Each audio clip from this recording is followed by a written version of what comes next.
La Team Shape, avant de commencer la vidéo, sachez que cette vidéo traite de l'anorexie mentale et plus largement des troubles du comportement alimentaire. Si vous êtes jeune, merci de regarder cette vidéo en présence d'un adulte. Si vous êtes sujet à l'un de ces troubles, certaines images présentes dans la vidéo peuvent heurter votre sensibilité. Si vous êtes victime d'un trouble du comportement alimentaire ou que l'un de vos proches l'est, contactez le 09 69 325 900 ou bien rapprochez-vous d'un professionnel de santé spécialisé dans les TCA. Bonne vidéo. J'arrête de me nourrir, plus d'envie, il n'y a plus qu'une chose qui compte, maigrir et la nourriture. Le moment des repas pouvait durer 4 heures. Compléments alimentaires, je les ai tous trouvés, tous vidés et je les ai remplacés par de l'eau. T'as les joues creusées. J'avais la peau sur les os, je pouvais faire le tour de mes bras avec mes mains. Tu te laissais mourir presque. J'avais clairement plus envie de vivre. Aujourd'hui, on reçoit Lucie qui est tombée dans l'anorexie à l'âge de 12 ans, qui est tombée dans une extrême maigreur au point de frôler la mort. Aujourd'hui, Lucie est avec nous et elle va nous raconter toute son histoire et surtout sa reconstruction. Lucie, comment tu vas? Très bien et toi? On se fait un petit check? Oui. Tu m'as mis un petit vent là? T'es ça commence bien Lucie, attention. Ça va ou quoi? Bah ça va super bien. Très bien. D'être là. Pas trop stressé. Non. Et merci beaucoup de ton temps, de ta Merci patience. Présente-toi rapidement Lucie alors. Alors je m'appelle Lucie, j'ai 18 ans, je viens d'Annecy et du coup je suis ici pour parler de mon parcours avec les troubles alimentaires. Donc je vais pas attirer la pitié ou quoi que ce soit, moi je veux vraiment donner un message d'espoir parce que je m'en suis sortie aujourd'hui. Félicitations. Voilà. Merci beaucoup. Trop bien. Est-ce que tu peux nous parler un petit peu de ton enfance, ton rapport à l'alimentation quand tu étais enfant? Moi j'ai vécu une enfance très heureuse avec un frère, une sœur, des parents aimants. Et en fait j'ai toujours été de nature très gourmande, donc j'avais tendance à beaucoup me resservir, manger assez sucré, tout ça, mais c'était pas un souci dans le sens où j'étais ni en obésité, ni en maigreur, j'étais juste normale en fait. Ok, quand tu avais rendez-vous chez le médecin, tu suivais la courbe classique de croissance et tout. Et tu me disais qu'un jour, tu as eu rendez-vous avec un médecin, c'est ça? Un médecin assez âgé, c'était la visite de mes 8 ans, il me semble. Ok. Donc on a vu que là, visiblement, je dépassais un petit peu les courbes de poids. Ouais. Donc tout de suite, on m'a orienté vers un diététicien, on m'a sorti les grands discours comme à quoi... 8 ans? C'est ça, j'allais être bientôt réglée, il fallait que je fasse un rééquilibrage pour éventuellement perdre un petit peu ou du moins ralentir ma prise de poids pour éviter de tomber dans l'obésité plus tard. Et bon, moi j'avais 8 ans, j'avais juste peut-être que quelques kilos de trop, entre guillemets. Okay. Donc on m'a orienté vers une diététicienne et à partir de ce moment-là, on m'a indiqué pendant un certain temps de noter tout ce que je mangeais dans un carnet. Donc en fait, j'ai commencé à avoir un contrôle de mon alimentation à un très jeune âge. Ça a fait naître en moi l'idée que pour être jolie, il fallait être maigre, mince. T'étais influencée aussi par les publicités, par les médias un petit peu? Je me souviens pendant une période, je regardais beaucoup des filles sur Instagram, Bien dans sûr. les journaux, etc. Oui, parce qu'on le rappelle, t'as 18 ans. C'est ça. Et du coup, Instagram, ça a 10 ans à peu près. Ouais. Donc, ok, t'as grandi avec Instagram. C'est ça. Ensuite, il y a eu un événement pas super cool dans ta famille. Mes parents se sont séparés quand j'avais 10 ans, il me semble. Ça, c'est dur pour un enfant. C'est extrêmement difficile, c'était vraiment une perte de repère totale. Donc je me suis sentie un peu abandonnée, même si mes parents sont restés hyper aimants, hyper présents et tout ça. Donc en fait, naturellement, je me suis réfugiée dans la nourriture. Donc moi qui étais très gourmande, qui de base mangeait par plaisir, je me suis mise à manger mes émotions en fait. Clairement, je noyais ma tristesse dans la nourriture. Donc ça a commencé à devenir anormal. C'est-à-dire qu'à la cantine, je me resservais 4 fois. Ok. Je reprenais des desserts. Chez moi, je goûtais énormément. Par exemple, je pouvais manger une brioche entière avec un peu de Nutella. Ok. Et tout ça sans souci en fait. Et je voyais pas le problème. Du coup, c'est tes parents qui te faisaient à manger. Mes parents, ouais. Et en fait, c'est ça, au niveau des quantités, tu te resservais plusieurs fois. Je me resservais. Mes parents se sont inquiétés. En plus, ils étaient alarmés par les médecins. Ils me disaient, bah arrête, on t'arrête à 2 assiettes maximum. Je me suis rendu compte que j'avais un lien émotionnel à la nourriture. C'est-à-dire que lorsqu'on me privait de me resservir, je me mettais à pleurer. Ce qui est tout à fait anormal quand un enfant mange normalement en fait. Et là, t'avais 10 ans à peu près? 10 ans, ouais. Et à la cantine, il n'y a personne qui regarde combien de fois tu te resserres, etc. Là-dessus? Non, enfin si, mes camarades me disaient que j'avais vraiment un gros appétit. Ok. Et je me souviens, je leur envoyais des photos goûter en disant regardez, j'ai encore faim. Puis moi, je voyais pas le problème en fait. Parce que pour moi, c'était normal. T'avais commencé à prendre du poids à ce moment-là ou alors de par le fait que t'étais en croissance, ça se voyait pas forcément? Non, ça se voyait pas forcément. J'étais plus ronde que mes amies qui étaient plutôt fines, surtout qu'elles n'étaient pas formées, enfin on était très jeunes. Donc c'était difficile, je me sentais vraiment différente. Ok. Est-ce que tu subissais du harcèlement de par ta prise de poids? Dans un premier temps, ça a été de la part de mes camarades, en particulier les garçons, qui étaient pas tendres avec moi, donc des réflexions comme quoi je suis grosse, j'ai eu des réflexions comme quoi j'étais une baleine, etc. Je pense qu'ils se rendaient pas compte de la portée de leurs propos. Enfin moi en tout cas, à 18 ans, ça m'impacte encore. Ensuite, j'ai vécu un rapport très compliqué avec un professeur assez âgé, donc mon professeur d'anglais en 6e. Ok. Et donc j'ai vécu du harcèlement de la part de ce dernier. C'est le prof qui t'a harcelé? C'était physique aussi ou c'était moral? Non, c'était moral. Après, je me souviens qu'il mettait ses mains sur ma tête en me disant je te remets sur le droit chemin. Enfin, d'accord, mais il n'y a pas eu d'attouchement bizarre? Non, pas d'attouchement, non. Ok. C'est difficile d'en parler parce qu'en fait, pour les personnes qui étaient dans ma classe, par exemple, qui peut-être regarderaient cette vidéo, se diraient mais en fait c'était pas du harcèlement, mais moi c'est clairement ce que j'ai ressenti, comme tu l'as vécu, bien sûr. Comme ça que je l'ai vécu. C'était des appels le week-end pour mes parents en disant qu'il était voyant, qu'il voyait que j'avais un problème dans ma vie, qu'il allait me remettre sur le droit chemin. Il venait m'interrompre dans la cour de récré, il venait m'interroger sur mes verbes irréguliers. J'avais des punitions chaque jour. J'ai été collée pour un oui ou pour un non. Il m'avait accusé de lui voler ses affaires. Je me faisais retenir à la fin des cours. Je me faisais changer de place. Ah, il s'amusait avec toi, t'étais son jouet entre guillemets en classe. C'est ça, il écrivait des mots dans mon carnet tous les jours. Je me souviens d'un de ces mots, il fallait que la tempête éclate pour que l'orage devienne... Non, que l'orage éclate pour que le ciel devienne tout bleu. Enfin bref. Ah, il était chelou, bizarre. Ah oui, non mais il écrivait des poèmes dans mon agenda. Il est toujours en activité ce prof? Non, il est parti à la retraite. En fait, un an après, j'ai vraiment eu putain, pas de beaucoup de chance, c'est ça. Merde. Et j'avoue que cette étape-là de ma vie m'a fait développer en fait une phobie scolaire et la sensation que j'avais un problème en fait. Il a vraiment fait une sorte d'obsession, c'est-à-dire qu'il parlait de moi à tous ses élèves. Okay. Et ensuite, quelques années après, lorsque j'étais en conseil de classe en 3e, j'ai ma prof d'anglais qui nous a dit ah oui, mais en fait ce monsieur appelle pour prendre des nouvelles de Lucie. Ah oui, il avait un blocage avec toi. Ah oui, non, oui. Waouh. Ce professeur-là m'a fait développer donc une phobie scolaire, ce qui fait que j'ai relâché pas mal le côté scolaire. Okay. Donc je me suis fait placer dans une classe avec des élèves un peu en difficulté et je l'ai vécu comme un échec personnel vraiment parce que j'étais loin de mes copines, enfin loin, on était dans la même école, ouais. Et j'étais pas dans leur classe. Et à partir de ce moment-là, vu que j'étais seule entre guillemets, je me suis mise à bosser énormément. Donc là j'ai fait un virement de situation, je suis passée d'une extrême à une autre. Bien sûr. Donc je suis devenue contrôle fric en fait, clairement, et ça a eu un impact forcément sur mon alimentation. Suite au comportement de ce prof, t'as continué à prendre du poids, c'est ça? Oui, mais pour autant, je suis jamais tombée dans l'obésité. J'étais ronde, mais okay. J'étais pas obèse, c'était pas choquant. Okay. Mais pour moi, ça l'était en tout cas, parce que j'étais forcément différente des autres filles. D'accord. Et du coup, il y avait un harcèlement qui commençait aussi de la part des camarades? Je dirais pas que c'était un harcèlement, parce que c'était pas tous les jours, okay. mais ça m'a beaucoup impacté. C'était des remarques. Des remarques, ah, Lucie, t'as pris du poids, Lucie, elle est grosse. Je me souviens d'un petit garçon qui était en CE2, qui est venu me voir en me disant que j'avais les fesses de Kim Kardashian. Vraiment. Ah ok, voilà, ça t'a marqué. C'est ça, en fait les gens se permettaient de me faire des réflexions sur mon physique alors que j'avais clairement rien demandé, que je souffrais intérieurement. Voilà, en fait tout le monde se permet tout en fait. Et du coup, toi qui as grandi avec les réseaux, est-ce que le harcèlement continuait en ligne? Non, pas du tout. J'avais même pas encore Instagram en fait, je l'ai eu en 4e. Tu t'es préservé quoi. T'arrives ensuite en 5e, et là t'as un voyage scolaire à faire. C'était où? C'était quoi comme voyage scolaire? C'était au Glénan, une île en Bretagne. C'est censé être un truc hyper joyeux, mais moi je me mettais une pression monstre. En fait là j'ai eu la prise de conscience que j'allais devoir me mettre en maillot de bain. Maillot de bain. Faire de la voile. Okay. Donc là je me suis dit, mais Lucie, c'est pas possible. En fait c'est pas possible, tu peux pas, c'est impossible pour moi. Je me souviens, j'étais dans le train un jour, on rentrait de Paris avec ma maman, et je me suis mise à chercher plein de régimes sur internet. Donc j'ai vu régime de petits pots, on mange que des petits pots pour bébé pendant un moment, tout ça, mais en fait tout ça, même c'était pas suffisant pour moi, il fallait que je perde tout de suite, parce que moi je suis très extrême on va dire. Ouais. Donc je me suis partie avec l'objectif de perdre 10 kilos pour ce voyage, donc 10 kilos le plus rapidement possible. Et j'ai pas fait les choses par étapes, un soir je mangeais super normalement, et le lendemain, plus rien, j'arrête de me nourrir. C'est même pas je mange un petit peu, c'est j'arrête de manger. J'arrête, radicalement. Et ça c'était à cause du voyage et la pression de se mettre en maillot de bain. Je pense qu'il y a beaucoup d'élèves qui vont se reconnaître là-dedans. C'est que même la piscine. Ah oui, non mais clairement, une pression. C'est un stress pour beaucoup d'élèves. C'est vrai que nous maintenant on est plus vieux donc on a plus ce recul-là, mais à l'époque je peux comprendre que quand on est jeune, en pleine formation, etc., ça peut être compliqué à vivre. Est-ce qu'on peut dire que c'est à ce moment-là que tu es tombée dans l'anorexie? Eh ben ça peut paraître fou, mais en fait le diagnostic est apparu très rapidement, c'est-à-dire qu'au bout de 5 jours sans me nourrir, j'ai été hospitalisée d'urgence. Bien sûr. Parce que forcément, baisse de tension, des malaises, etc. Je suis restée un certain temps à l'hôpital, donc environ 2 mois, donc ça peut paraître court, mais c'est comme un été quoi, c'est des vacances. C'est traumatisant pour une jeune fille de l'âge que j'avais. Et donc on m'a vite posé le diagnostic, en fait, clairement, je refusais de me nourrir, en fait, c'était impossible pour moi, inconcevable. Pour moi, c'était juste un petit régime, j'allais reprendre mon alimentation normale une fois que j'aurais atteint mon objectif de poids, c'est-à-dire une fois que j'aurais perdu les 10 kilos. Mais en fait, je me suis rendu compte très vite que c'était jamais assez en fait. Si j'avais beau perdre 10 kilos, il fallait que j'en reperde encore. Enfin, donc tu avais réussi à perdre ces 10 kilos? C'est ça, en fait très rapidement. Et, bah oui, parce que du coup, mais quand tu dis tu mangeais rien? Ah, c'est que je ne mangeais rien. Après, à l'hôpital, le soir où je suis arrivée, on m'a dit Lucie, c'est soit tu manges un peu de ce qu'il y a sur ton plateau, soit on te met une sonde nasogastrique, donc dans le nez. Donc là, c'est stressant en plus, ouais. Mais j'étais une très bonne menteuse, donc je cachais ma nourriture dans les toilettes parce qu'on ne fermait pas encore ma salle de bain. J'étais vraiment jeune et dans l'illusion que j'avais tout le contrôle en fait. Pour moi, je reprenais ma vie en main.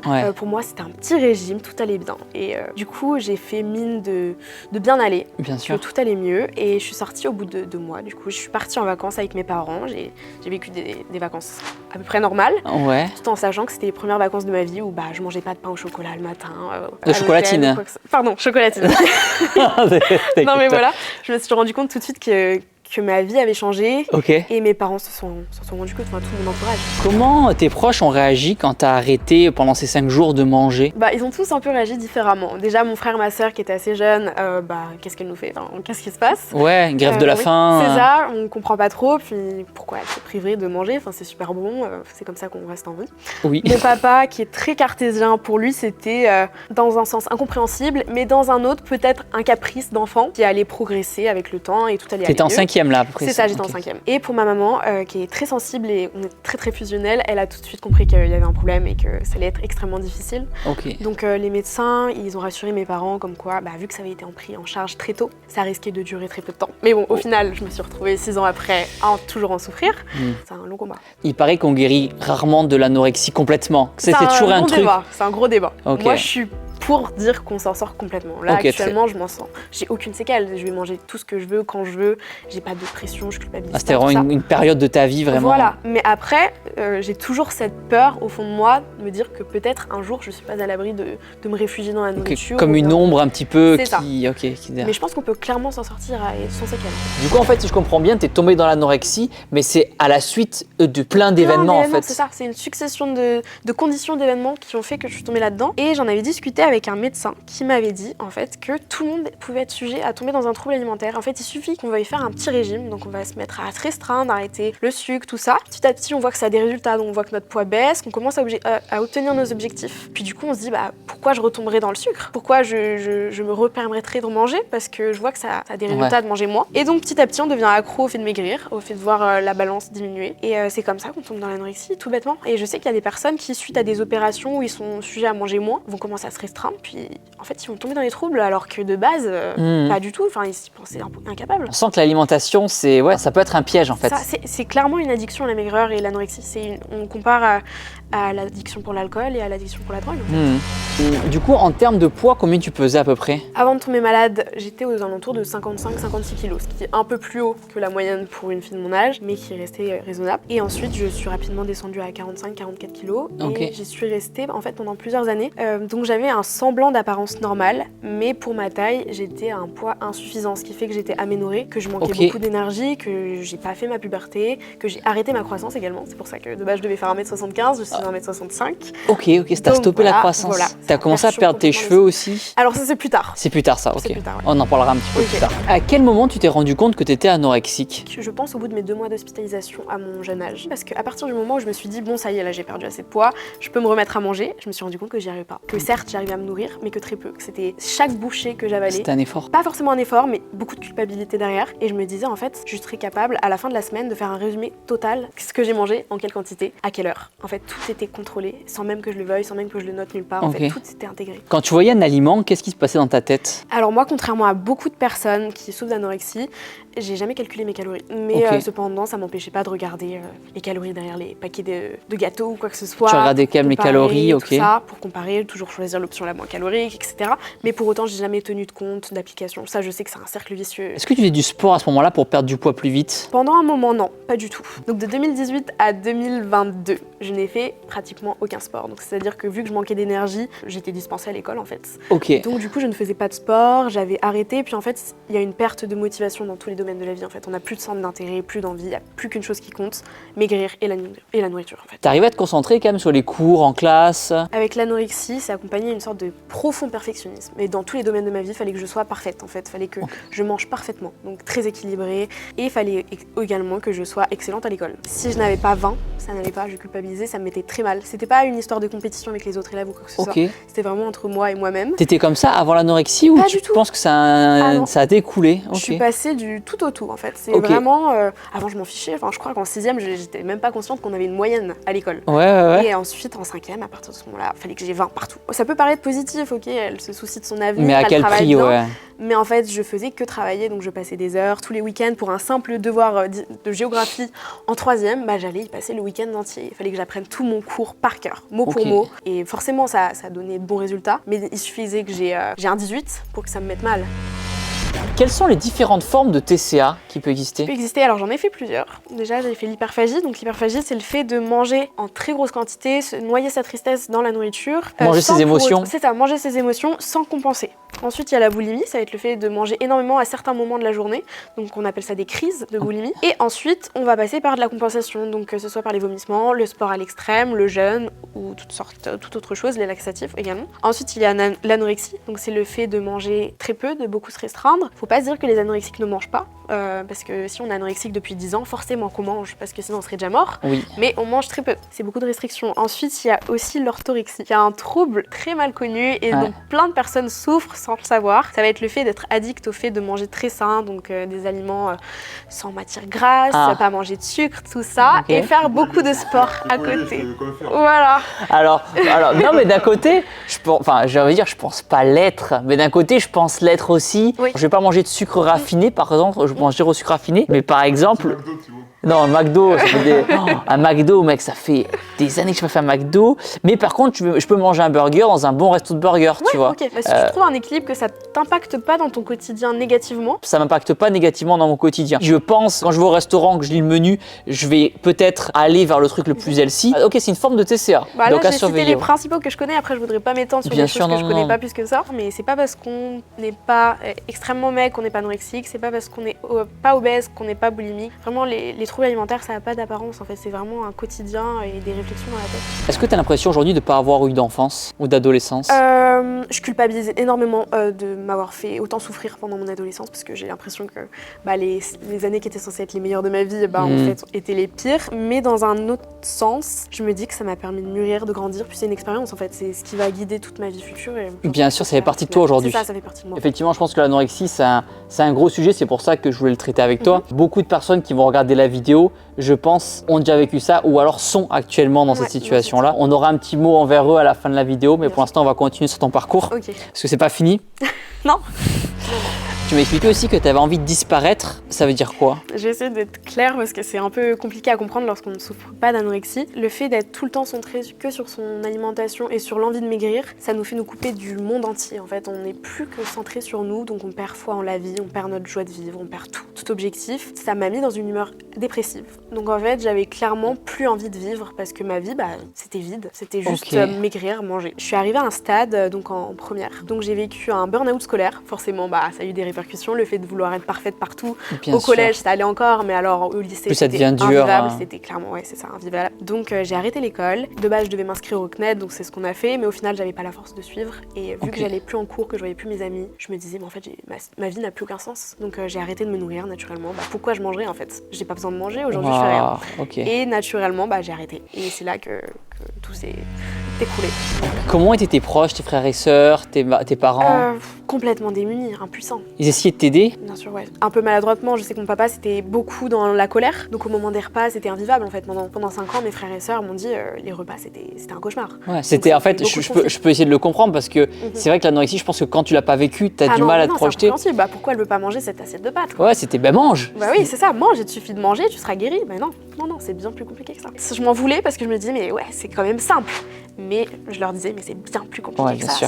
Si seulement vous saviez qu'en fait je ne mange pas parce que j'ai envie de mourir. On dirait pas à quelqu'un qui est sur le point de se suicider, tu vas quand même pas te suicider alors qu'il existe tellement de bonnes choses à manger en France. Il y a du saucisson, du fromage. Non, on s'en fout de ça. On veut juste crever.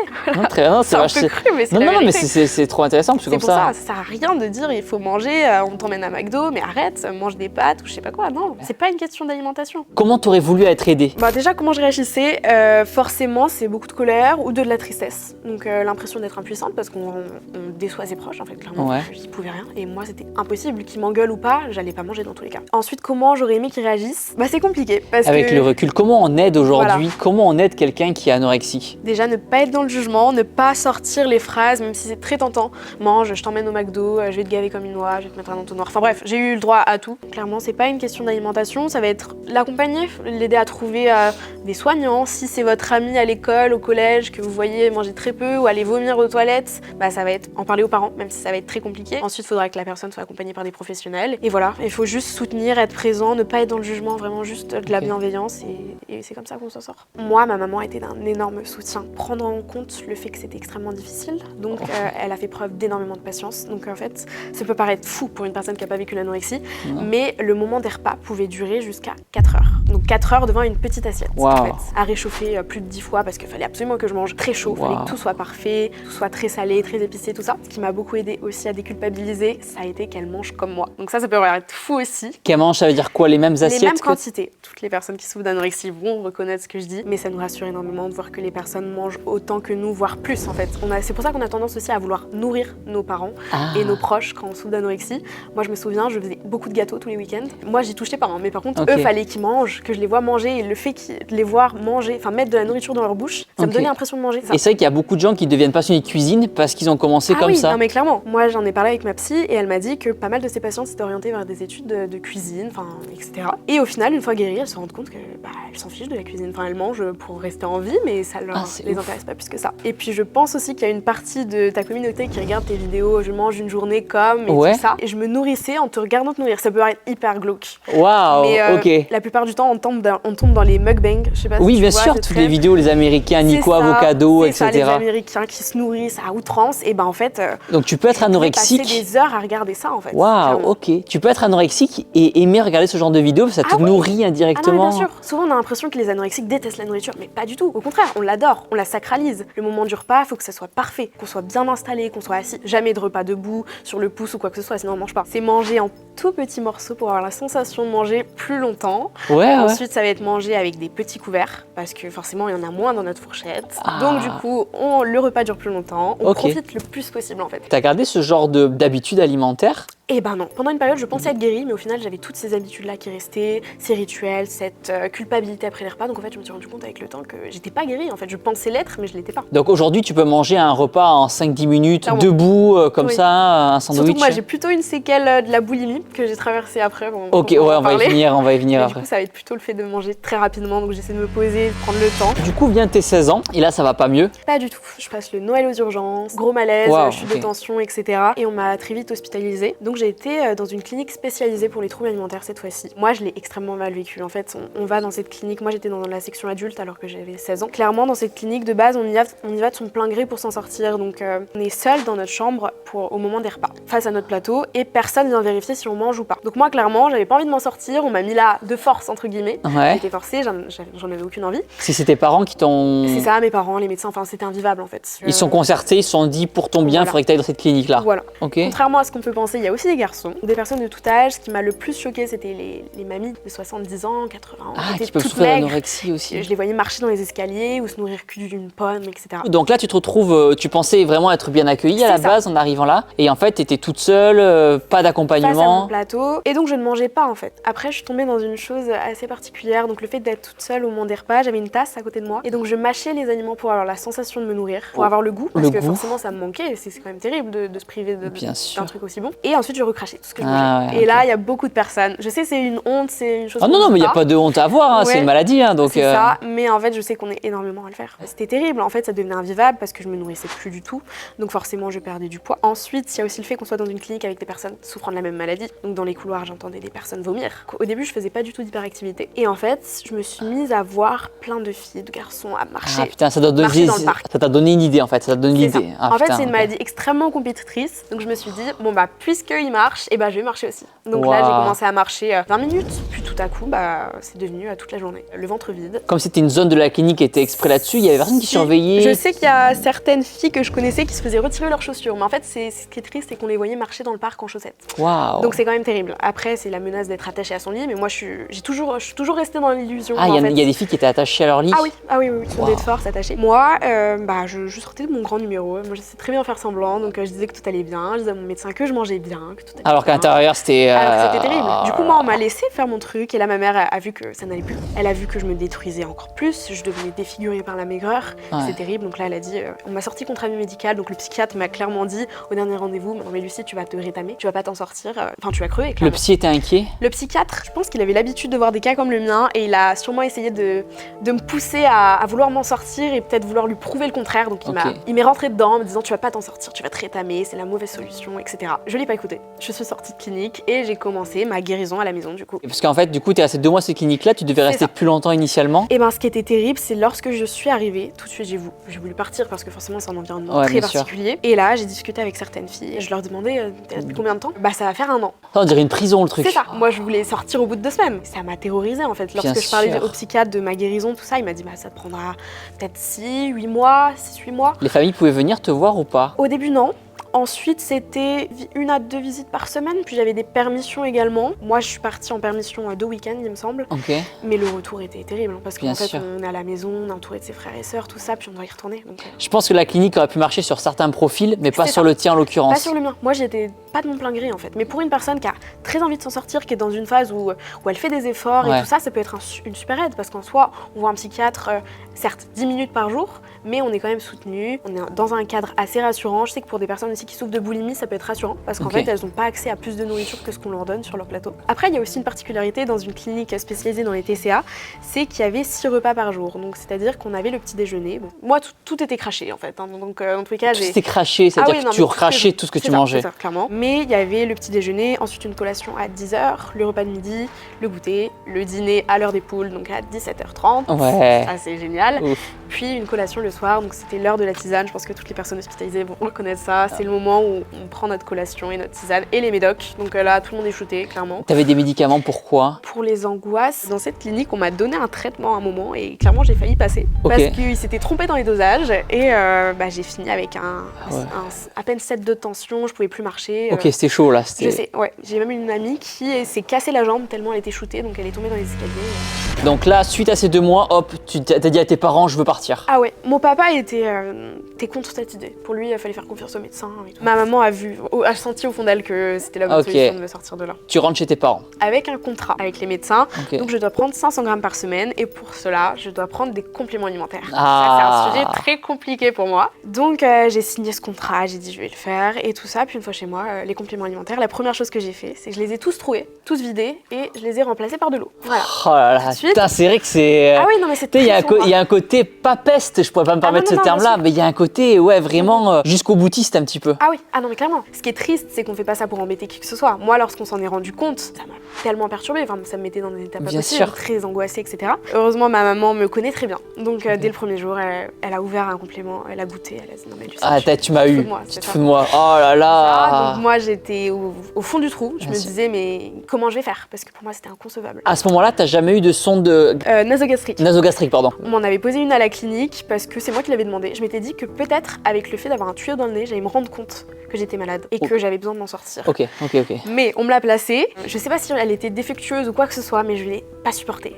J'arrivais même plus à marcher. En fait, ça me faisait tellement mal que je faisais des malaises. Après, j'en ai discuté avec des filles qui l'avaient depuis 6-7 mois et elles le vivaient super bien, elles le sentaient plus. Je sais pas si c'était mental, le fait que j'ai un Peut-être, blocage aussi peut-être. qui m'a fait que je le supportais pas, mais j'ai pas. Ça, c'est un tuyau qui passe dans le nez, qui est C'est ça. relié directement à ton intestin, c'est C'est ça? ça. Puis dès que je parlais, je sentais un tuyau bouger dans ma gorge et pour moi, fallait que mon repas soit parfait en fait. Donc si j'avais un tuyau qui me dérangeait lorsque Ah, je ouais. mangeais, que je mâchais, le peu de choses que je mâchais, bah fallait que ce soit parfait. T'as saoulé quoi. Je vous invite d'ailleurs chez vous, si vous avez eu une histoire par rapport au TCA, à l'hyperphagie, à la boulimie, à l'anorexie, à nous expliquer un petit peu le parcours que vous avez. Si vous avez réussi à vous en sortir, comment vous avez fait. Si vous êtes encore dedans, pourquoi. Lucie se fera un plaisir d'essayer de répondre à un maximum. C'est ça, va être dur de je répondre à tous les réponds commentaires. possible. Même vous, ceux qui ont réussi à s'en sortir, n'hésitez pas à donner des conseils aux autres gens dans les commentaires. Des fois, ça part de rien. Mais il y a aussi un truc, souvent on attend le déclic pour s'en sortir, mais il faut le déclencher. Hein. Faut le Clairement, chercher ça le viendra déclic. pas tout seul. Ouais, Ok. ça viendra pas. Donc, tu as ce contrat à la maison avec les médecins. C'est ça. Tu dois prendre 500 grammes.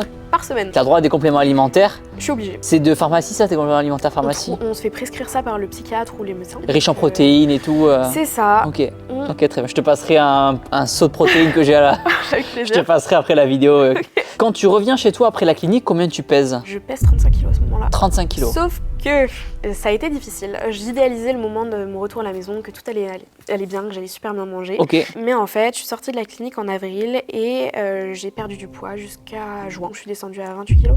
28 kilos. C'est ça. putain. Donc je me nourrissais pas. En fait, c'était que de la tricherie. On me servait du pain, ça partait dans les poches. Bon, après, on avait instauré des choses avec mes parents, donc ils vérifiaient mes vêtements parce qu'en fait, on cache tout partout. En fait, il faut savoir qu'on est désespéré. On veut clairement se détruire, on veut mourir. Lorsqu'on nous empêche de nous détruire, ça nous met dans des états pas possibles. Quand tu te regardais dans la glace, qu'est-ce que tu voyais? Je me suis jamais vue grosse à part lorsque j'étais plus jeune, mais je me voyais pas maigre. Je voyais pas le souci. Ok, tu te voyais normal quoi. Ah ouais, pour moi, j'étais standard, quoi. Enfin, je voyais que j'étais différente des personnes de mon âge. Ok. Je voyais que j'étais plus fine, que je rentrais pas dans les vêtements, tout ça. Mais pour moi, c'était pas suffisant parce qu'en fait, ça ne serait pas suffisant tant que j'étais plus là.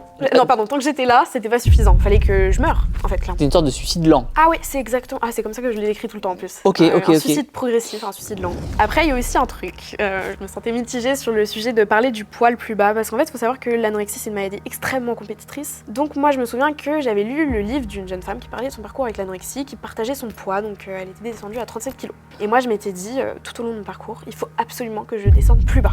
Ah putain.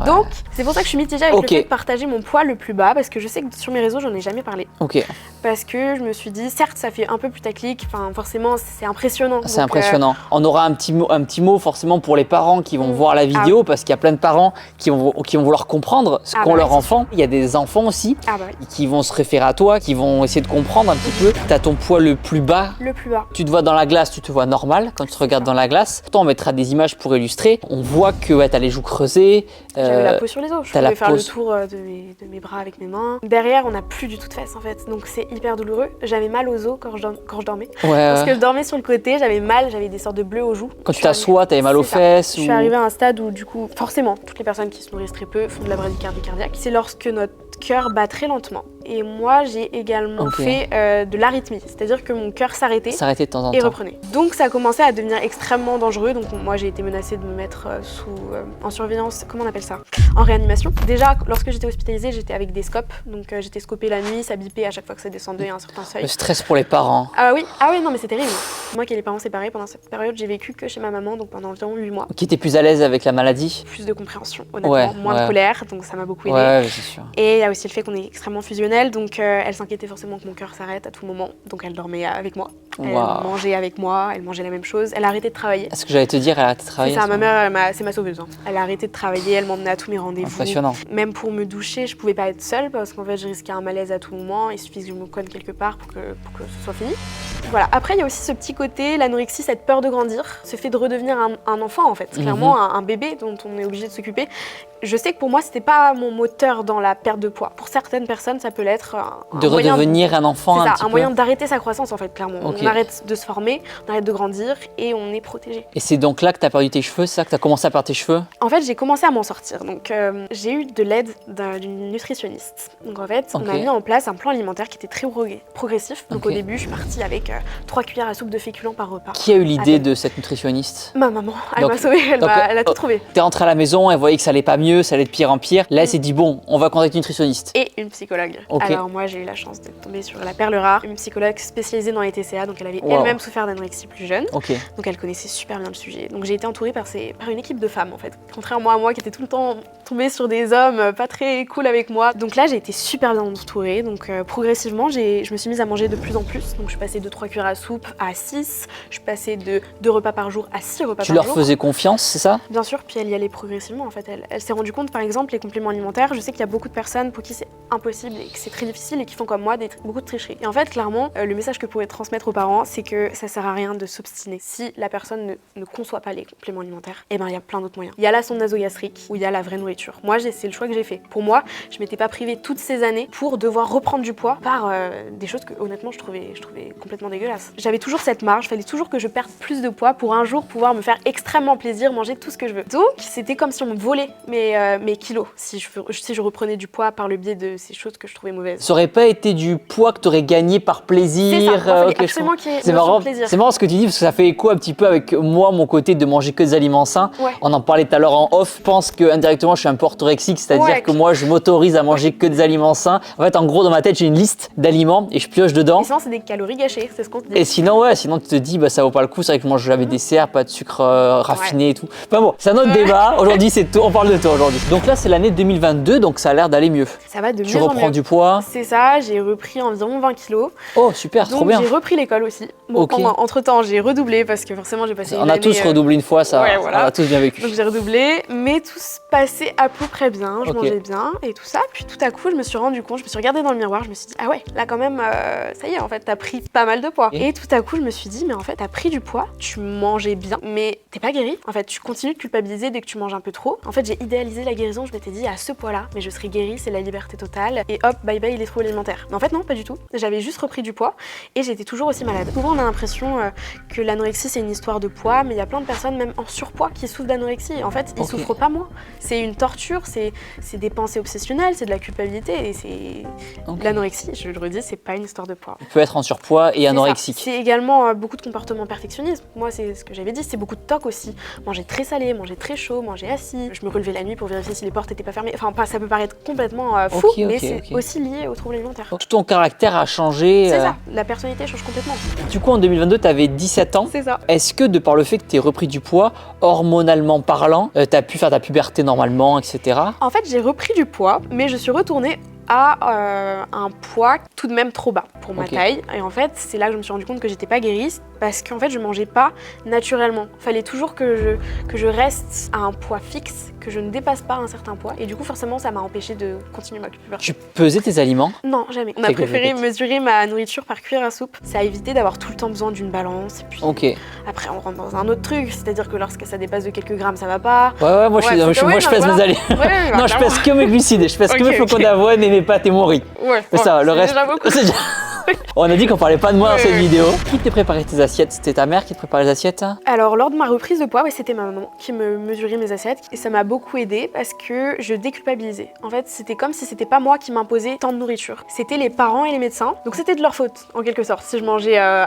ce point. Si tu prenais du poids, c'était leur faute. Non, pas forcément, mais c'était obligé. Lorsque ça devient une obligation, ça enlève un côté trop contrôle fric en fait. La psychologie derrière est Oui. impressionnante, c'est impressionnant.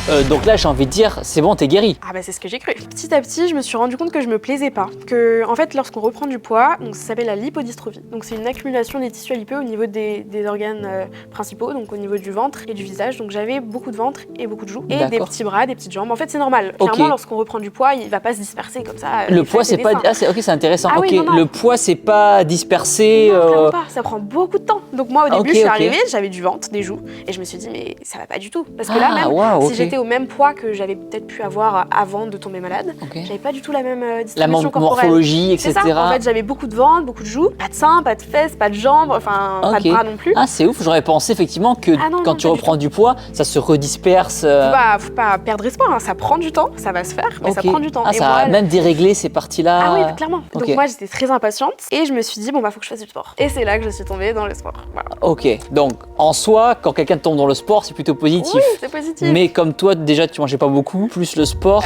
Au début, je mangeais très bien. Ok, tu Puis manges. lorsque j'ai commencé à me mettre au sport, en fait, je me suis mis autorisé un repas par jour. Donc je mangeais plus que le dîner le soir. Tu te faisais un bon dîner. Non. C'est je quoi un mangeais- repas type que tu manges à ce Alors, un moment-là? repas type que je mangeais pendant cette période, donc tous les soirs, je mangeais un yaourt avec des fruits. Bah, ça, c'est pas un repas, tout ça, ce c'est un que je mangeais. dessert, C'est ça. ça, c'était un dessert. Ah Donc je ouais. mangeais pendant plusieurs mois, j'ai plus mangé de protéines, de glucides, de quoi que ce soit. C'était yaourt, fruits, et je sacralisais ce moment. Donc j'étais devant ma série le soir, Ouais. fallait que je prenne le temps parce que c'était la seule chose que je m'autorisais. Ensuite, du sport. Donc j'ai commencé au Quel début. sport? par la course à pied. Je faisais 10 minutes au début parce que faut savoir que j'avais perdu tous mes muscles. Bien donc sûr. j'avais plus aucune force, plus aucun cardio, enfin c'était terrible. Puis 20 minutes, 30 minutes, 40 En minutes, extérieur ou 50 sur un minutes. tapis? En extérieur. Ensuite, j'ai commencé à courir 1 heure, 1 heure et demie. Puis ça suffisait plus. Je me suis mise à marcher beaucoup. Donc je séchais les cours. De l'addiction à la nourriture et à la maigreur, je suis devenue addict au sport. Ça peut paraître super positif, mais pas du tout. Je séchais les cours pour marcher. Je marchais 30 km par jour, partout dans ma ville, qu'il pleuve, qu'il neige. Parce qu'en fait, tu te disais qu'en étant en cours, tu étais assise, donc tu pars des... Oui, et je m'étais même remise en question Putain, parce que de base, ouais. je voulais faire psychologue plus tard et je me disais, mais c'est impossible, je vais devoir être assise. Il va falloir que je fasse maîtresse d'école. Pendant un moment, je me suis renseignée sur les études. Parce qu'il fallait à tout prix que je sois debout. Que tu aies une dépense énergétique. C'est ça, tout le temps, en permanence. Donc je ne m'asseyais plus. Je dis ça parce que moi, j'ai acheté un bureau qui se lève, du coup, Oui, je... bah oui, bien sûr. Moi, j'y ai pensé. Je lisais debout, je dessinais debout, alors je le faisais plus. Et du coup, il n'y avait plus rien. Juste Ah, c'est ouf la comment marche. la limite, elle est... C'est ça, en fait, on devient accro, on commence à regarder notre nombre de pas, puis après, on voit qu'on en a fait plus qu'hier. Puis du coup, on se dit, bon, ben, je vais faire encore plus, Bien sûr, encore plus, bien puis sûr. on fait plus que ça. Ah, c'est dur, hein, on le voit, on le voit. J'ai fait Combien toute de, la ville. Combien de pas tu faisais par jour? Oh, ça allait dans les 45 000, 50 000. 45 000 Oui, pas non, mais- par jour. Oui, oui, je faisais que ça. Je faisais tout Wow. à pied, donc j'ai pas pris le bus pendant très longtemps. Du coup, j'ai pas du tout rentabilisé mon abonnement au bus. Ça m'a détruit les pieds, donc. T'as des douleurs aujourd'hui? De temps en temps des douleurs, mais heureusement j'ai arrêté suffisamment tôt. Mais j'ai encore les pieds, j'ai encore des cicatrices d'ampoule, j'avais les pieds en sang. Waouh, Puis je waouh. mentais à tout le monde. Du coup, je désactivais de ma localisation. Mes parents, forcément, qui voulaient me protéger, m'ont localisé. Mais Lucie, mais qu'est-ce que tu fais à l'autre bout d'Annecy? En fait, qu'est-ce que tu fais? T'es censée entrer en cours de français. Mais Et oui. moi, j'étais à pied avec mon petit sac en train de marcher, sans aucun but. Et puis en fait, je suis tombée dans une dépression nouvelle. Je me levais le matin en me disant, mais tu te rends compte de tout ce qui t'attend là aujourd'hui? C'est de la torture. Puis j'avais plus envie de vivre. Du coup, j'avais plus envie de manger. Puis là, voilà, c'est reparti. Est-ce que tu mangeais plus pour justement combler et nourrir ton corps? Non, j'étais toujours au même stade, le yaourt avec les fruits le soir. Et puis à un moment, j'ai commencé à avoir tellement d'ampoules que je pouvais plus marcher, donc après je me suis mise à marcher en tongs, sauf qu'après il y a les ampoules des tongs. Oh là Et là. ça c'est tellement douloureux qu'après je me suis dit non mais là Lucie, c'est soit tu marches à pieds nus, soit tu arrêtes. Je suis pas allée par 4 chemins, j'ai arrêté du jour au lendemain. Donc tout sport. Ok. Et à partir de ce moment-là, je me suis mise à manger aussi. Là je me suis dit Lucie, tu vas t'en sortir là, on n'en peut plus, c'est plus possible. T'es arrivé au T'as bout plus du de vie. truc. En fait, clairement, oui, c'est ça. Du coup, je me suis remise à manger, puis petit à petit, j'ai pris conscience qu'en fait, lorsqu'on passait par une période de restriction extrême où on mange pratiquement plus rien, Ouais, et ben forcément, on allait avoir une faim extrême. ok. En fait, c'est presque impossible de se dire, eh ben on n'a pas mangé pendant un certain temps, et quand on va manger normalement, comme tout le monde. Bah non, parce qu'en fait, notre corps a besoin de bien plus, on a besoin de refaire nos réserves, Bien sûr, etc. même le cerveau a besoin Oui, d'alimentation. moi j'ai eu la chute de cheveux dont j'ai pas forcément parlé, mais moi ça a été une étape extrêmement difficile. Donc à partir du moment où j'ai repris du poids, vu que les cheveux réagissent 3 mois après la période de restriction, je me suis mise à perdre mes cheveux. J'ai perdu toute l'épaisseur, moi qui avais les cheveux jusqu'aux fesses, je me suis retrouvée avec une coupe ici. Ok. Donc c'était extrêmement difficile parce que moi c'était peut-être la seule chose que j'aimais chez moi en fait. Donc ça a été difficile. Tu t'es dit, il y a tout Clairement, qui part, quoi. il y a tout qui part, donc en fait lorsqu'on remange, on est obligé de tout reconstruire, de combler nos carences et tout ça. Et donc petit à petit, je me suis mise à manger de plus en plus. Je me suis mise à manger, par exemple à la table, on mangeait des lasagnes. Je me suis rendu compte qu'une part ça me suffisait pas. En fait, il me fallait manger le plat entier. Ok. Ensuite, il fallait Wow. que je mange de la brioche, du Nutella, puis je me suis mise à manger tous les aliments dont je m'étais privée. Donc là, ta famille était plutôt positive à ce Ouais, moment-là. au début, Là, super, elle mange enfin, on la voit guérir. Alléluia. Ah ouais, c'est ça, c'est parfait. Puis petit à petit, je vois mon corps qui change très rapidement. Donc ça peut prendre peut-être une prise de poids de 10 kilos en 3 semaines. Donc là, je me dis, oula, ça va pas du tout en fait. t'étais à peu près à combien là? À ce moment-là, je crois que j'étais aux alentours de 53 kilos. Ok. Quand je suis arrivée au bout de ma faim extrême, puis là, c'était plus possible. Je supportais pas, du coup, je me suis mise à compenser ce que je mangeais. Donc en fait, à chaque fois que je mangeais, soit je vomissais, soit j'arrêtais de manger quelques jours pour remanger ensuite. Donc là, c'est pas du tout glamour, je sais que c'est hyper tabou, tout ce qui est toujours vomi, etc. Mais il faut pas en avoir honte, enfin, il y en a Ah non, tellement qui ouais, en ouais. souffrent. C'est Et pas puis mauvais ça- pour le corps de Bien sûr vomir que tous les en jours? fait, on perd beaucoup de sodium et de potassium, donc on risque l'arrêt cardiaque à tout moment. C'est toujours aussi dangereux, puis c'est un train de vie invivable en fait. Ça prend des heures de se faire vomir complètement lorsqu'on Ça mange fait en du énorme. bruit, du coup, tes proches, ils s'en rendaient. Bien sûr, moi ça a choqué mon entourage, ça les dégoûtait. S'ils t'entendaient, c'est ça? Pas forcément, mais l'odeur, la vision, puis voir son enfant se détruire, se faire du mal en fait. Ouais. Donc cette période-là de compensation, de boulimie, elle a été aussi accompagnée de la potomanie. En fait, on m'en parle pas du tout, mais avec les troubles alimentaires, il y a aussi un trouble lié à l'eau. Donc il y a des personnes pour maigrir vont arrêter de boire, ce qui peut être très dangereux. Et d'autres personnes, au contraire, pour combler leur faim, elles vont boire énormément. Donc ça peut être des litres. Donc moi, j'en arrivais à un stade où je buvais genre 8 litres d'un coup le soir. Je suis allée plusieurs fois aux urgences à cause de ça, parce qu'en fait, on peut faire un empoisonnement à l'eau, clairement. C'est très dangereux en fait. Du coup, là, tu te faisais vomir, ce qui a entraîné une perte de poids, j'imagine? À force de manger énormément pendant mes crises, je m'étais mise à me dire ok, je vais faire qu'une seule crise par jour. Donc je m'étais remise dans mon habitude de manger que le soir. Donc il y avait qu'une crise le soir. Donc forcément, j'ai perdu pas mal de poids. Donc je suis redescendue aux alentours de 42 kilos, quelque chose comme ça. Bien trop bas pour ma taille. travail. Je suis partie en vacances cet été dans le sud avec ma famille. Donc certes, il y avait le buffet à volonté de l'hôtel, tout ça. Le soir, bah, forcément, je me profitais. Enfin, franchement, ils me voyaient, moi, je venais me resservir 8 fois du dessert, je vidais les plats. Et ça pouvait choquer les gens parce que j'étais toute maigre en fait. Et on se disait, mais où est-ce que ça Comment elle part? fait, J'ai eu, mais tu mets où tout ce que tu mets? Puis Bah, en fait, tant- dans les toilettes, clairement. En tant que fille, c'était t'as trop de chance, tu peux manger ce que C'est tu ça. veux. C'est ça, il y a ce Oui, côté-là puis aussi. lorsqu'on remplit les critères de la société, donc on est d'apparence fine, tout ça, c'est bien, elle fait attention, elle est jolie, etc. On est complimenté, alors qu'en réalité, on est en train de crever. C'est pour ça qu'il ne faut pas idéaliser les personnes qu'on voit sur les réseaux sociaux, les mannequins, les filles comme ça. Mais en fait, on ne sait pas. Si ça se trouve, elle mange une pomme par jour, elle se fait vomir, elle marche toute la journée, elle est malheureuse. Donc il n'y a rien à lui envier. Ouais, c'est toute une histoire d'équilibre vraiment. Donc là, on est en été 2023, c'est tout frais. Qu'est-ce qui fait après que tu vas aller mieux quand même Oui. à la fin? Bah, dans un premier temps, je vais reprendre l'école. Donc je vais arriver en terminale, donc mes amis étaient en année supérieure. Donc forcément, je suis plus avec elle à l'école. Donc c'est pas forcément facile. Je les vois prendre leur indépendance, passer le permis, prendre leur appart, partir en études, faire la fête. Ok. Et je me dis, mais ma vie, elle est merdique. Il faut que je change quelque chose. Petit à petit, je me suis mise à plus sortir, à retrouver ce lien avec mes amis, à passer Ok. du temps avec elles. Puis un jour, mes parents ont eu la bonne idée de m'envoyer une semaine à Paris, chez ma meilleure amie qui faisait ses études là-bas, avec ma petite sœur. Et en fait, j'étais partie dans l'idée de perdre du poids. Donc je m'étais dit, bah c'est parfait, il n'y a pas les parents, je vais pas manger. Ouais, objectif. Et en fait, dès le premier soir, on allait au restaurant avec ma copine. Elle s'est servie une salade César. Je lui ai dit, bah j'en prendrai peut-être quelques feuilles à toi, mais moi je prends rien. J'ai goûté, j'ai trop aimé. J'en ai commandé une, je l'ai mangée. Tellement aimé que j'en ai recommandé une. Ouais. Donc là, j'en ai mangé 3 ce soir au restaurant-là. Le serveur était content. Ça peut paraître fou aussi, mais à partir de ce moment-là, il y a un déclic qui s'est fait dans ma tête et je me suis dit, mais je veux m'en sortir. J'en ai marre de passer à côté de ma vie, j'en ai marre de pas profiter des moments. Seulement grâce à une salade César. Ah oui, et la salade César qui m'a sauvé la vie. Et à partir de ce moment-là, je me suis mise à écouter ma faim, qui était au début extrême. Bon, parce que forcément, après beaucoup de restrictions, tout ça, on mange beaucoup.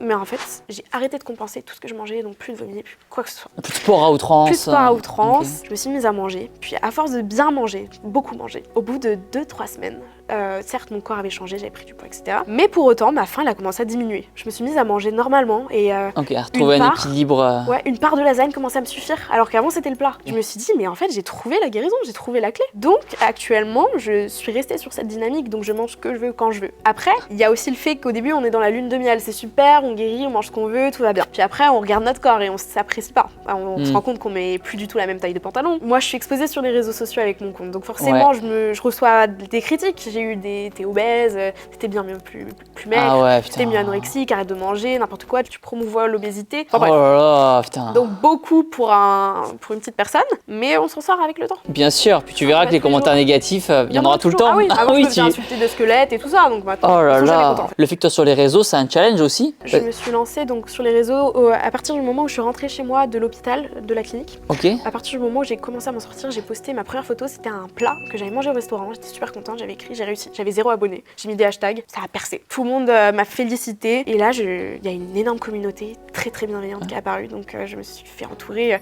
Au début c'était 1000 personnes, 10 000 personnes, 20 000 personnes. T'es à combien? T'es à plus de 50 Et là là? je suis à plus de 50 000 Super. et je n'en reviens pas. Est-ce que créer ce compte Instagram, ça t'a aidé dans ta reconstruction? Ça m'a beaucoup aidé. En fait, j'avais l'impression de devoir prouver quelque chose presque et que des gens comptaient sur moi. Je devais donner un message d'espoir. Après, il y a aussi quelque chose sur les réseaux sociaux, des personnes qui parlent de l'anorexie. Souvent, on critique le body checking. En fait, ça avait des moments où la personne est très maigre et elle va montrer son dos, ses os, ses côtes, etc. Et en fait, j'ai toujours fait attention à ne pas le faire. En fait, à partir du moment où je poste des photos de moi maigre, c'est pour montrer un avant-après. Fallait que je poste ces photos au moment où je m'en étais pas sortie, que où ça. ça allait mieux. Oui, bien sûr. Je voulais donner un message d'espoir à tout prix, en fait. Donc à aucun moment j'ai posté des photos. Enfin, lorsque j'étais très maigre, je ne postais pas des photos de moi. En fait. Déjà, je trouve ça impressionnant que tu aies réussi à prendre des photos de toi pendant ta période d'anorexie parce que des fois, t'aimes pas ton corps donc t'oses même pas te prendre en photo. Moi, je me suis dit que c'était une étape que je vivrais qu'une seule fois dans ma vie. Et il y a aussi une fascination. En fait, quand on souffre de très grande maigreur, moi je sais que c'était pas mon cas, mais pour certaines personnes, ils ont l'impression que c'est quelque chose qui les démarque, qui sont différents, qui sont plus puissants. Ils sont fascinés par leur maigreur et le fait de choquer. Donc je sais que ça peut être même une addiction de se prendre en photo lorsqu'on est très maigre. Ça va être un besoin de prouver aux autres que nous, on a réussi à nous retenir. Est-ce que tu reçois beaucoup de messages? Je reçois des centaines et des centaines de messages par jour, que ce soit des parents, des hommes, des femmes, des enfants, des femmes âgées de 45 ans, 50 ans qui m'écrivent pas plus tard que ce matin, qu'elles sont malades depuis 33 ans, qu'elles ont plus d'espoir, qu'elles ont envie de mourir, quoi, qu'elles s'en sortent pas. Qu'elles n'ont pas réussi à trouver la clé. Voilà, et elles me demandent comment j'ai fait. Et moi je dis, mais en fait je suis pas plus courageuse. Non, j'ai vraiment sauté le cap. En fait, on est terrorisé de la prise de poids jusqu'à ce qu'on teste. Faut que tu te le prouves à toi-même, c'est ça. Mais tant qu'on reste dans la peur et qu'on teste pas, qu'on met rien en place, ça marche pas. En reprenant l'exemple de la salade César, t'en as pris 3. Au final, ça n'avait pas changé grand-chose. Ah non, le soir j'étais peut-être un peu ballonnée, mais enfin, ma vie allait bien, j'avais juste de l'énergie. Et t'avais de l'énergie. Je suis devenue hyper joyeuse d'un coup. Enfin, au début, c'était un calvaire. Je m'étais dit, bon, bah, cette semaine, ce qui m'attend, c'est pas manger, regarder ma soeur et ma meilleure amie manger dans les restos, profiter. En fait, à partir du moment où je me suis nourrie, j'ai profité comme tout le monde, j'ai retrouvé mon sourire. Et d'un coup, on m'a dit, mais Lucie, on a l'impression de te retrouver. Ça faisait 5 ans qu'on t'avait pas vu sourire. Moi, j'ai toujours vacillé entre les extrêmes, trop travailler ou plus du tout travailler, parce que forcément, quand on arrête l'école, bah, on fait un petit décrochage. Trop faire de sport ou plus du tout. Là, je vous avoue, enfin, je t'avoue honnêtement que c'est compliqué. Là, j'ai pas refait de sport depuis cet été. Je compte m'y remettre, mais je me suis dégoûtée. C'est ça. Faut que je trouve un truc qui me plaît, un truc que j'associe pas à la maigreur. Que tu vois comme du plaisir et pas comme une dépense derrière. Je sais qu'il y a beaucoup de personnes qui s'en sortent grâce à la musculation. Enfin, je pense que c'était le cas. Bien sûr, exactement.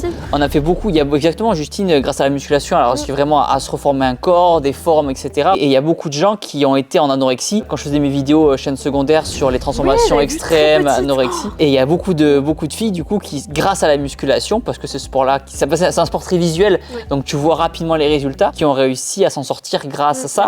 Et du coup, tu pouvais t'autoriser à manger quand même en grosse quantité, plus, et en même temps, la musculation te formait un corps fort avec des formes, etc. Mais voilà, il faut que tu trouves le sport qui te corresponde. Et aujourd'hui, on est en 2024, comment tu te sens? Bah aujourd'hui, je me sens heureuse. Je commence à trouver un juste milieu dans tous les domaines de ma vie. Je suis quelqu'un de gourmand, mais pour autant, je suis plus dans l'extrême, à manger au point d'avoir mal au ventre. Je commence à me remettre au travail. Donc là, j'ai choisi de faire le CNED. Donc c'est-à-dire que je fais école à distance. Je travaille d'où je veux. Donc je vadrouille un peu. Du coup, tu fais quoi? Là, je suis en terminale. En fait, vu que j'ai redoublé, je suis en terminale. Tu voulais pas retourner au lycée classique? J'ai surtout tourné en début d'année, mais en voyant qu'il n'y avait pas mes amis, franchement, c'était plus du tout la même chose. Puis je me suis un peu dégoûtée de l'école quand même, honnêtement. J'avais besoin de liberté, de faire comme mes copines. Du coup, bah, je vais chez elles en fait. Je vais à Paris, je vais à Lyon, etc. Ok, très bien, je comprends. Ça m'aide à prendre mon indépendance. Est-ce qu'aujourd'hui, tu peux te dire que tu es complètement guérie? Aujourd'hui, je dis que je suis complètement guérie. Ouais. C'est top, hein, franchement, bravo. Ouais, il y a quelques années, pour moi, c'était inconcevable de manger quelque chose sans avoir d'arrière-pensée. Genre, jamais j'aurais pu manger un chocolat sans y penser pendant 2 jours. Dans quelle démarche t'es aujourd'hui quand t'es au restaurant? Je sais pas. Il y a quand même un côté où on a conscience des apports caloriques, donc forcément, parfois, on est convaincu qu'il vaut mieux manger une salade, etc. Enfin, pas plus tard que ce midi, on était à la boulangerie, je vois une salade, un sandwich. Au début, bah, je m'oriente vers la salade, puis après, je me dis non, mais de quoi t'as réellement envie là tout de suite? Au final, j'ai pris le sandwich parce que je me suis dit, je veux plus laisser la maladie contrôler ma vie, en fait, c'est fini. Non, c'est intéressant ce que tu dis parce que moi, le premier, tu vois, je prends pas de dessert.